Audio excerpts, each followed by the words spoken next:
The girl was tied to a fence in the blizzard by her cruel in-laws until the rancher rode in. She comes with me. Kansas, winter of 1886. The prairie lay buried under a sky of ice, and the wind screamed like something alive. The storm had been building all afternoon, rolling across the flatlands with a force that swallowed the horizon. By nightfall, the world was reduced to white void and whirling snow, a place where even sound seemed to freeze before it could travel. Ruth Marin could feel none of it clearly anymore. Her wrists were tied tight to the rough wooden fence posts, rope digging so deep into her skin, she no longer knew if the warmth leaking down her hands was blood or melted ice. Her hair whipped across her face in frozen strands. Every breath burned like glass. Behind her, the silhouettes of her in-laws faded into the swirling storm. Jonah Marin's mother had only one sentence as she turned away. God will judge you, Ruth. We wash our hands of this. Ruth tried to shout after them. I did not poison him. He was sick for weeks. You know he was sick. Please, please do not leave me here. But the wind swallowed her voice whole. The heavy footfalls of the Marins receded, muffled by the rising shriek of the storm. They did not look back. The fence creaked beneath the force of the blizzard, and Ruth felt her legs weakening. Snow piled against her skirt, climbing higher with every gust. Each inhale brought less air, more pain. Her voice cracked. Somebody, anyone, please. But only the storm answered. Her eyes blurred, lashes crusted with ice. The cold crawled deeper, numbing everything except the terror in her chest. She thought of her classroom, the children she once taught, the tiny chalkboard she had saved money to buy. She thought of her husband before grief hollowed him out, before the drinking, before the final silence of his chest.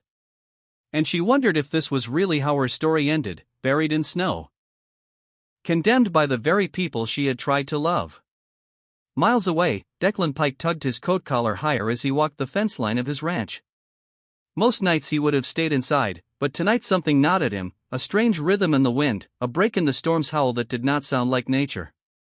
He paused near the north line, one gloved hand resting on the post. The world roared with white fury. And yet beneath it, a sound, a thin, desperate cry carried by the wind, flickering in and out like a dying lantern. Declan turned his head, listening harder. His half-blind left eye watered from the cold, but his right eye remained sharp, narrowed toward the sound. That is no coyote, he muttered. He whistled sharply. His horse, Bramble, trotted through the drifts with a snort of steam.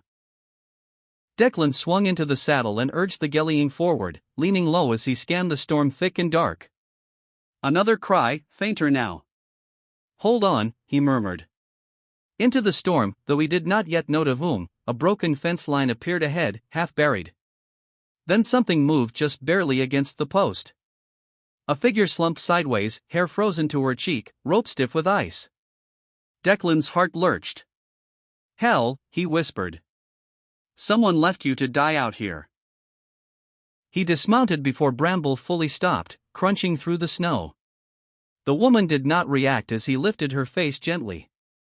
Her skin was blue at the edges, her lips cracked, her eyes half opened, but unfocused. He spoke softly, bending close so his voice could reach her through the storm. Miss, can you hear me? Her mouth trembled. One broken whisper escaped. Please. Declan drew his knife, sawed through the frozen rope, and caught her limp body as it fell forward into his arms.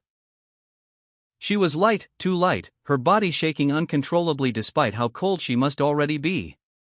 He wrapped his coat around her shoulders and held her against his chest. I have got you, he said, voice steady as stone. I am taking you home. He lifted her onto the horse, mounting behind her to keep her upright, shielding her from the wind with his own body as he turned Bramble toward the faint glow of his cabin lanterns far across the prairie. Ruth's head rested weakly against him. For the first time that night, he felt her breathe, and it was enough. He pressed his heels to Bramble's flanks. Hold on, miss, he whispered into her hair as the blizzard howled around them. You are not dying out here tonight. Not while I am still breathing. Declan kicked the door open with his boot, holding Ruth close to his chest. The storm screamed behind him, trying to claw its way inside, but once he shut the door, the world outside fell away to a heavy, muffled hush. He moved fast, laid her down on the cot near the fire, stripped off her frozen boots and gloves, fingers numb from handling the ropes. Her skin was pale, blue in places. The signs of frostbite already crawling up her hands. He stoked the fire high, tossed in kindling, then more logs. The warmth rose slowly, like a breath returning to a dead room. Declan peeled off his coat, then grabbed a pot and filled it with water. He threw in oats, dried apples, a pinch of salt. As the stew simmered, he rummaged through the worn wooden chest beneath the window. Inside, beneath bundles of cloth, were the last of his mother's supplies, old remedies, dried herbs, salves and tin boxes marked in shaky handwriting. "Best I can do," he muttered. He soaked cloths in warm water, gently pressed them to her hands and feet. She flinched even in her unconscious state. Her lips moved without sound. "Easy now," he whispered as if she could hear him. An hour passed, then another. He sat beside her, eyes trained on the slow rise and fall of her chest. When she finally stirred, it was sudden.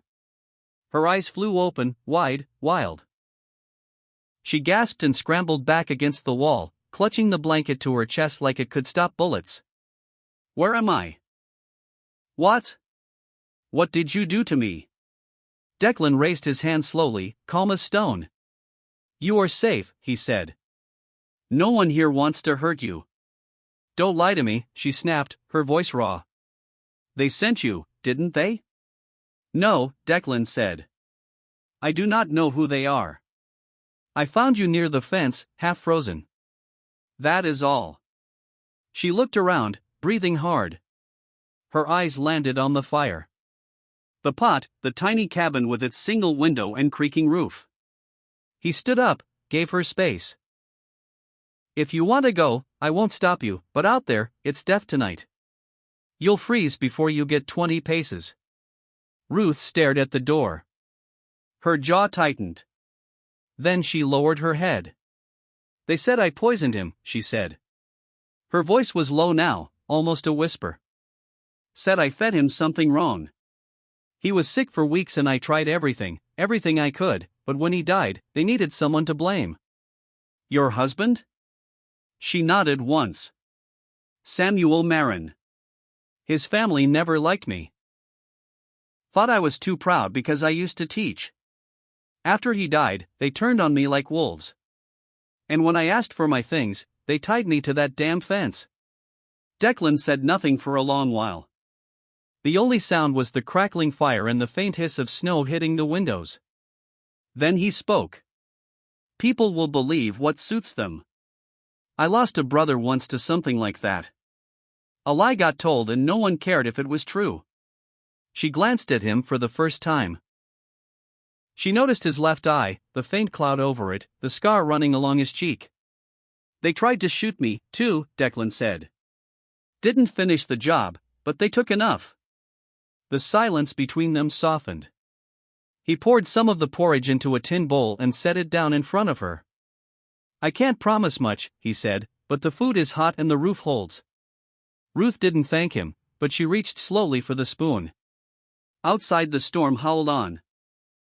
Inside for the first time in days, Ruth ate and Declan Pike sat across from one-eyed and quiet as the firelight flickered between them. Two souls scarred by false accusations, learning to breathe in the same space. The blizzard passed, but the cold remained. Days trickled by inside Declan Pike's cabin like slow drops from a thawing icicle. Ruth regained color in her cheeks, though she still limped from the frostbite. Declan never pried. He fixed fences by day and cooked beans or rabbit stew by night. Their words were few, but something began to settle between them, like snow hardening into the ground until the rumors came. Declan first heard it from a trader who stopped by his fence line, exchanging bullets for cornmeal. "You hear about the Marin girl," the man muttered. "Word is she killed her husband, then took off with some old rancher. Folks say she's got him wrapped around her finger." Declan said nothing, just tightened his grip on the bag. That night, Ruth sat by the fire, stitching the sleeve of a shirt. Declan stirred a pot slowly, his good eye focused on the flickering flame. The silence between them was not uncomfortable until a knock shattered it. 3 fists, firm, official. Declan opened the door slow and steady. 2 men stood outside. One wore a deputy's badge under a snow-stained coat. The other, a tall man with a hat too clean for the frontier, stepped forward with a leather-bound folder. "Declan Pike?" he asked. Declan nodded once. "We are here under order from the county court. This concerns Ruth Marin." Behind them, Ruth rose to her feet. Her face went pale, then stiff with resolve. "I'm Ruth Marin," she said. "I'm not hiding." The man in the clean hat stepped inside uninvited. "Name's Thorne. I represent the Marin family's legal interest. This woman is suspected of poisoning her husband, Samuel Marin, and fleeing custody. Her sudden disappearance and your hospitality have only strengthened the case. She was never in custody," Declan said evenly. "She was left tied to a fence in a blizzard." Thorne ignored him. He turned to Ruth. "You'll need to come with us. You'll have a chance to speak for yourself in front of a judge." Ruth looked at Declan, then back at the fire. "I'll go," she said softly. "I won't drag someone else through my mess." Declan stepped forward, blocking Thorne's path. "She's not going anywhere tonight." Thorne's brow lifted. "Are you obstructing a legal order, Mr. Pike?" "Not yet. But there's no warrant, no arrest order, only accusations and slander. If she chooses to stay here, that's her right. Unless you got something in writing that says otherwise." The deputy shifted uneasily. "We don't have jurisdiction to take her by force. Not without a signed order." Thorne's voice sharpened. "You're making a mistake, Pike. This woman will bring nothing but ruin. Ask around. She spins tales, weaves sympathy, then leaves men like you in ashes." Declan didn't blink. "You done talking?" Thorne narrowed his eyes, pulled out a folded paper. "Then consider this, a court summons. She has 5 days to appear. If she doesn't, we return with force." He threw the paper on the floor and left, his boots crunching over snow as he stormed out into the cold. The deputy paused at the door, his voice quieter. "Don't let them corner you. Justice in this town ain't always justice." When the cabin door shut again, silence fell heavy. Ruth stood frozen, staring at the paper. "I knew it would catch up. I should have never stayed." Declan poured her a cup of hot tea and set it down beside her. "They can say what they want," he said. "But here, you're not a fugitive. You're just a woman trying to survive." Ruth lowered herself to the chair, her hands trembling. "No one stood up for me like that," she whispered. "Not since before Sam died." Declan sat across from her, the firelight catching the line of the scar down his cheek. "Then maybe it's about time someone did." Outside, the wind picked up again. But inside the cabin, the storm had shifted. For Ruth, protection no longer felt like a borrowed kindness. It was something earned, something real, and it had a name now. Declan Pike. By the 4th morning, Ruth had begun to rise before the sun. Declan never asked her to help, but she did anyway, sweeping ash from the stove, hauling water from the well, folding blankets. Her movements were quiet, methodical, like someone who'd known responsibility too long to put it down. There was a small boy from a neighboring ranch, EMTT, who'd wander in sometimes to deliver messages or bring eggs. One day, Ruth caught him tracing letters in the dirt with a stick. She squatted beside him. "That's an E," she said gently. The boy blinked. "My pa says school's for folks in towns." "Well," Ruth smiled faintly. "I used to run one in a little town, but it had books, chalkboards, a bell even." She picked up the stick and drew an A beside his shaky E. "Want to learn a few more?" From that morning on, EMTT came by more often, and not just with eggs. Declan noticed from afar. He never interrupted, just watched from the edge of the barn, arms crossed as Ruth knelt beside the child, tracing letters with pine needles or drawing numbers in the frost on the windowpane. She didn't smile often, but when she did, like when EMTT got the word pony right, it lit something in her eyes. He also saw her laugh for the first time that afternoon with the bay mare. The horse had just foaled and was skittish, refusing to let the baby nurse. Ruth approached without fear, talking low and soft like she might with a frightened child. "I know it hurts," she murmured to the mayor. "But you have to let her try." Declan leaned on the post, arms folded, silent. Ruth looked over her shoulder when the mayor finally allowed the foal to nuzzle in. Her smile met his gaze and held for a second longer than necessary. That evening, as snow fell in slow, lazy flakes outside, Ruth sat by the fire, stitching the same torn sleeve. Declan was cleaning a rifle near the hearth, his one good eye focused. She spoke without looking up. "Why do you live alone?" Declan didn't answer right away. The silence stretched, but she didn't feel it. "Eventually," he said, "there was someone a long time ago." Ruth paused her stitching. "We were engaged," he continued. "She believed I'd done something I hadn't. Someone accused me of stealing a horse. I took the fall to protect a boy who couldn't read. Didn't understand the charges. Got into a fight over it. A man drew first. I shot second. Got this in return." He tapped the faded scar running from brow to cheek. "She laughed?" Ruth asked softly. "She left," Declan said. "And I figured maybe it was better for everyone." The fire cracked. Ruth set her sewing aside. "So you know what it feels like to be blamed, to have your truth dismissed?" He didn't nod, but he didn't need to. "I was just trying to keep Samuel alive," she said, voice low. "He got sick from the well water. I boiled herbs, begged him to rest. His parents said I was poisoning him. They said I wanted the land." Her hands trembled. Declan poured her tea, set it gently beside her. No words, no judgment. That night, the wind howled outside the windows. Ruth didn't retreat early. Instead, she stayed by the fire, knees pulled to her chest. Beneath the quilt. Declan sat across from her, the chair creaking under his weight. They didn't speak, didn't need to. There was a stillness in the room, not awkward, not cold, but heavy with understanding. Two people wronged by the world, carrying bruises that didn't always show, neither asked for comfort. But both, in their silence, offered it anyway. In that flickering half-light, something began to shift. Not love, not yet, but the kind of respect that stays, that says, "I see your scars, and I will not turn away." It was on a quiet morning with frost clinging to the window panes like lace, that Ruth stood by the stove and said, almost to herself, "He wrote a letter."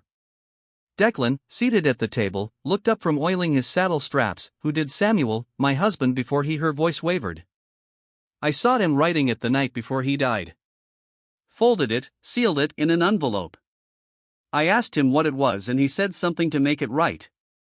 But his parents, after they blamed me, they never gave me anything. Said there was no note." Declan's gaze sharpened. "Are you sure?" "I saw the letter." He tucked it into his coat pocket. The gray one with the broken button. Declan stood. "Was it still there?" "No. When they brought me into town for questioning, I asked. They said there was no letter. But I think she swallowed. I think he kept a few things behind the loose floorboard in the barn. He used to hide tobacco there." Declan didn't speak. He simply pulled on his coat. That night, under a moon veiled by clouds, they rode out together, cloaked in darkness. The Marin house stood quiet, windows blackened, snow crunched under their boots as they moved toward the old barn behind the main house. Ruth led the way, breath coming in soft clouds. She paused at the back wall. "Here," she whispered, kneeling, her fingers scraped against the aged wood. "There's a board that shifts. He used to pry it up with a horseshoe." Declan passed her his knife. With care, she slid the blade into the seam and lifted. The board creaked. Behind it, wrapped in wax paper, was a small tin box. Ruth's breath hitched. Her hands trembled as she unwrapped it. Inside were several folded letters, brittle and yellowing. One bore her name. She tore it open. Declan turned his back, giving her a moment of privacy, but he could hear her breath break. The note was short. Ink faded in places. But every word cut clear. Ruth, I'm sorry I haven't been stronger. This isn't your fault. You tried harder than anyone. It's me. I'm hollow inside. And I don't know how to be a husband when I feel like I failed before I began. The doctor said it. I can't give you children. I thought I could live with it, but I can't. You deserve a family. Please forgive me. Tell them it was me, but they won't listen. Maybe someday someone will. Love always. Samuel. Ruth sat in the straw. The letter clutched to her chest. Her shoulders shook. She gasped. I thought maybe I drove him to. I thought if I just said the right thing, been quieter, kinder. Declan stepped forward, crouched beside her. His voice was low, steady. You never deserved what they did to you. They called me poison, she whispered. Said, I tricked him into marrying me. That I was greedy, barren. Declan placed a hand gently on her shoulder. She did not flinch. You are not the villain of this story. Tears streaked her wind-reddened cheeks. I was a teacher. I had a quiet life. Then he came to the schoolhouse one afternoon asking about books on crops. He smiled. He listened. I thought maybe he saw me. He did, Declan said, but he didn't know how to carry his own weight. Ruth shook her head slowly. I carried both of us until I couldn't anymore. And still, you didn't break, Declan said. She looked at him then, eyes wide, the firelight from his lantern caught in the tears on her lashes. This changes everything, she whispered. Yes, Declan replied. Now, let's bring the truth into the light. He held out a hand. For a long second she stared at it, then took it, not for rescue, for strength, and together they stood. The courtroom in Ash Creek was a modest wooden building, no grander than the saloons or mercantile shops flanking its sides. Snow clung to the windows, melting in uneven streaks, as townsfolk crowded inside, whispering with the thrill of small-town scandal. At the center sat Ruth, her posture rigid, jaw set, the folded letter clutched in her gloved hands. Declan sat one row behind her, silent, unreadable as ever, save for the muscle ticking in his jaw. Across from them, the Marins, Walter and Cora Marin, sat like stone carvings, hard, unmoved, and eager to see her fall. Their lawyer, a slick man with greased-back hair and polished boots, stood as the hearing began. She is accused, the lawyer intoned, of criminal negligence, and by suspicion of murder through poison. She fled her home, destroyed evidence, and now hides with a man known for lawless dealing. Ruth's hand tightened around the letter. The judge, a grizzled man named Cartwright, nodded. And what evidence do you have to support this? Only circumstantial, the lawyer admitted, but compelling. Her husband died suddenly. His health had been failing, yes, but he worsened rapidly after their arguments. There was no physician present. The body was cremated per her insistence. That's a lie, Ruth said, standing. It was the Marins who insisted on cremation. I begged them to wait. They refused. Do you have proof of that?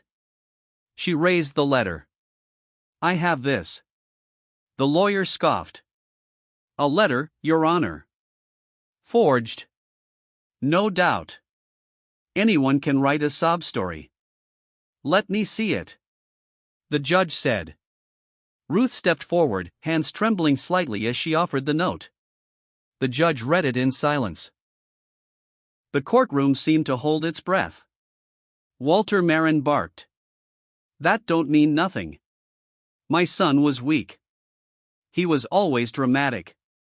Probably wrote that to cover her tracks. Snorts, Declan rose slowly from his seat. If I may, he said, voice deep and steady. I have something to add. The judge motioned him forward.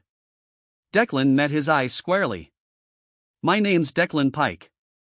I've kept journals for years. The handwriting in that letter matches entries Samuel Marin made in a ledger I found when he visited my ranch for fence repairs last spring. I didn't know what it was back then. Now I do. You a handwriting expert? The lawyer asked, sneering. I know what I see, and I'll testify under oath. Hell, I'll bring the book here and let every man in this room compare it themselves. There was a murmur of agreement from the gallery. The judge tapped his gavel once. The lawyer floundered. Even if the letter's his, there's no signature, no date. Declan raised an eyebrow. You want truth or technicalities? The judge looked from Ruth to the Marins, then back at the letter. I find the content consistent with a man in despair. I also find no evidence, none, that Miss Marin acted with malice. He turned to the sheriff, released the hold on her. No charges will be pursued unless new evidence arises. The gavel came down with a sharp crack. It was over, but the silence that followed was not triumphant. It was heavy outside as the crowd dispersed and the wind kicked snow along the boardwalk. Ruth stood alone for a moment. Then Declan joined her. She didn't look at him when she said, "They still think I did it." The town, the whispers. He didn't argue. I'm not in jail, she said softly. But I've still got nowhere to go. Declan glanced at the road ahead, then at her. Then maybe this is where you start again. She looked up. The ranch. He shrugged. I've got space. You've got strength. There's a schoolhouse foundation still standing near the creek. Maybe someone ought to bring it back. Her eyes shimmered. You'd let me stay. I'm not letting you, he said, voice gentle. I'm asking you to. And for the first time since the snow took everything, Ruth felt the warmth of something she had almost forgotten. Belonging. The old goat shed stood on the edge of Declan's property, half collapsed from years of wind and snow, but with some elbow grease, fresh planks, and Ruth's stubborn insistence, it was transformed. By early spring, it became a makeshift schoolhouse, for benches, a stove, and a slateboard nailed to the far wall. Word spread slowly through the outlying homesteads. The widow teacher was offering lessons. At first, only 2 children came. Skeptical mothers waited nearby, arms crossed, watching Ruth like a hawk. The Marin name still carried shadows. But Ruth never brought up the past. She greeted each child by name, handed out pencils she'd carved herself, and read aloud from old primers until the children leaned closer to listen. By the second week, 6 more arrived. By the 4th, there wasn't enough bench space. On one wind-washed morning, Ruth stood before the class, chalk in hand, smiling for no one in particular. She didn't even realize it until one of the little boys, a shy redhead named Eli, asked, "Miss Ruth, are you happy now?" She paused, touched her chest, then nodded. "I think I am." After the children left, she stayed behind to sweep the dusty floor. The door creaked open again. Declan stood there holding a small leather ledger. "I was wondering if you'd take a look at this," he said, voice softer than usual. She dusted her palms. "Your ranch books." He nodded. "Reckon I've never been much good with numbers. Too many calves, too few coins." Ruth smiled. "You're doing fine, but you do it better." He placed the book in her hands, his fingers grazing hers for the briefest moment.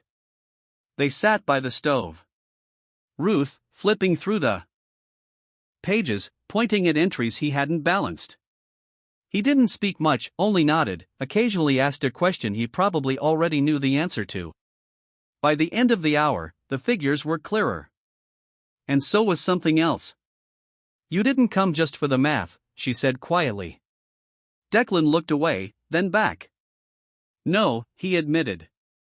They sat in the soft hush of the near evening, the wind tapping gently against the shutters. Ruth closed the book, placed it beside her. "You don't need to say anything," she whispered. Declan gave a small nod, but Ruth reached over anyway, laying her hand over his. "I used to think silence meant indifference. Now I know better. He looked at her, and this time he didn't look away. The sky that morning was gray, not from snow, but from the kind of clouds that warned of storms made by men, not weather. Heavy, watchful, brewing silence. Ruth was sweeping the schoolhouse porch when she saw them. 6 men on horseback, coats flapping like flags, eyes narrowed and sharp as bayonets. Dust and snow swirled behind their boots.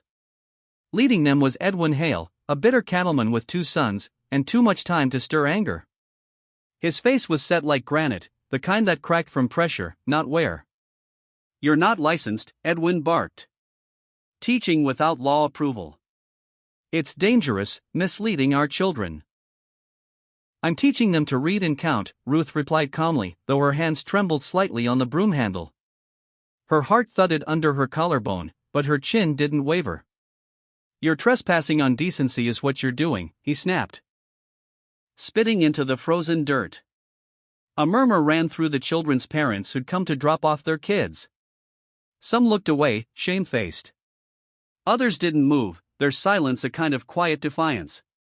Then came the sound of hooves, steady, sure. Declan Pike rode in slow, his dark coat dusted with frost, his presence like a wall rising from the earth. He dismounted in one smooth motion and walked to stand between Ruth and the men. He said nothing at first, just scanned the faces until they fell quiet. Then his voice came low and even. "She comes with me," Edwin sneered. "That's no law." Declan stepped forward. "You want to move her?" he said, voice like flint. "You go through me." Silence. A hawk screamed high above, and even that seemed to hush. Edwin shifted in the saddle. One of his sons nudged his horse back. Another man cleared his throat, looking at the ground. No one moved forward. After a beat, the group turned and rode off, snow crunching beneath hooves like brittle bones. Ruth hadn't realized she'd been holding her breath until her lungs ached. Her fingers loosened around the broom. Later, back at the cabin, neither of them spoke about what had happened. She set the table quietly. Declan chopped wood and brought it in, fingers stiff from the cold, jaw tight with restraint. He knelt beside the stove, lighting it with practiced ease. She poured water into the kettle, her movements softer than usual, their hands brushed. He looked up. She didn't move away. They sat together at the table as the fire crackled. Outside, the last snow was melting, dropping from the eaves like a ticking clock, counting down the end of something old. Ruth reached across and placed her hand over his. Declan didn't flinch. He just turned his palm to meet hers. Rough skin meeting warmth. There was no kiss, no whispered promise, only warmth and a long unbroken stillness. That night, the schoolhouse glowed golden through the windows. Laughter of children echoing faintly inside. The snow melted from the steps. And above it all, a flock of birds wheeled across the wide Kansas sky, flying towards something new. If Ruth and Declan's story touched your heart, if you believe that even in the coldest storms, there's still a hand reaching out, then this story was meant for you. Hit that hype button. If you believe in slow-burning love, quiet strength, and women who rise from the ashes, and if you want more soulful tales of romance under the Wild West sky, subscribe to Wild West Love Stories. Now here, love always finds its way through snow, through silence, and through every long road home. We'll see you on the next ride.